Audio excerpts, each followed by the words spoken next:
A 35-year-old construction worker is taken to the emergency department after an accident in which a piece of metal became lodged in his back. The patient has excruciating pain at the site of his injury and is unable to move his right leg.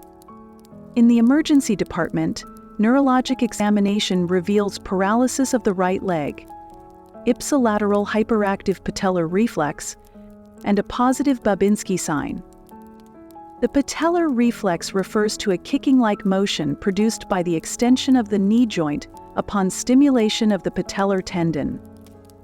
The Babinski sign is the upward movement of toes when stroking the bottom of the foot.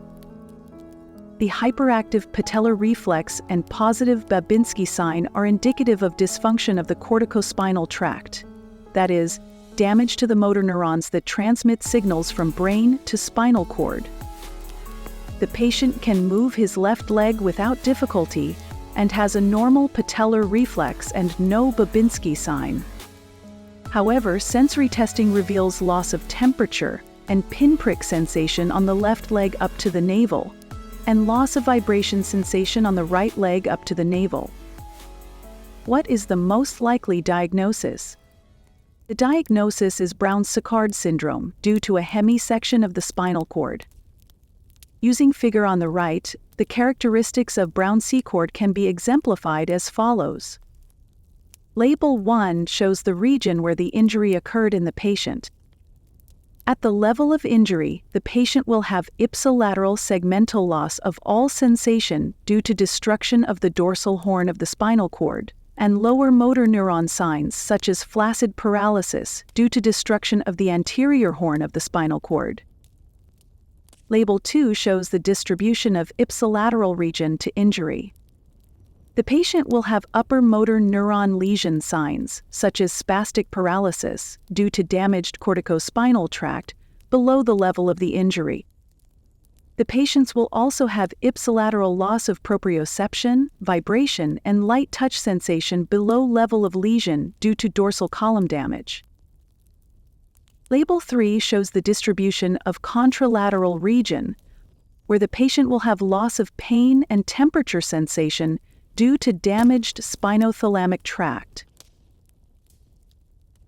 Why are there contralateral and ipsilateral deficits when the tracts are damaged in this case?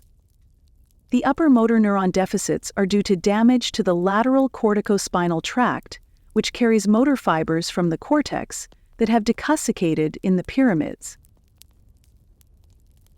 The loss of vibration and position sense is due to damage to the dorsal columns, which carry information from sensory nerves that enter through the dorsal root and ascend in the ipsilateral spinal cord to the caudal medulla, where the primary neurons synapse. These deficits are ipsilateral because the tracts cross the midline above the level of the spinal cord. The loss of pain and temperature sensation is due to damage to the spinothalamic tract.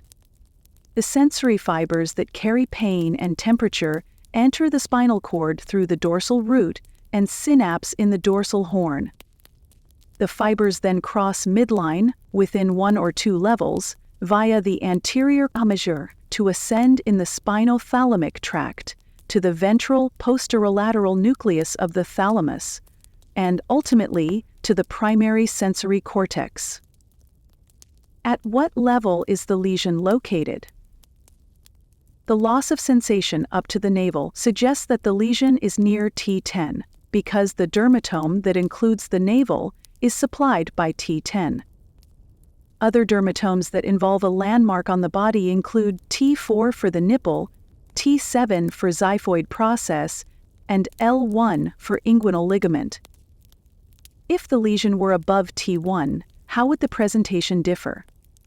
If the spinal cord were damaged at T1 or above, the oculosympathetic pathway would be damaged and would present as Brown-Séquard plus Horner syndrome, latter consisting of ptosis, meiosis, and anhidrosis, droopy eyelid, constricted pupil, and decreased sweating. How is Brown-Séquard syndrome treated? Acute treatment of traumatic spinal cord injury involves immediate dosing of methylprednisolone. Acute immobility, that is unrelated to a bleed, requires anticoagulation therapy if not contraindicated. Gastrointestinal protection is strongly recommended. Other medications are used to manage symptoms and complications, including antibiotics, antispasmodics, pain medications, and laxatives.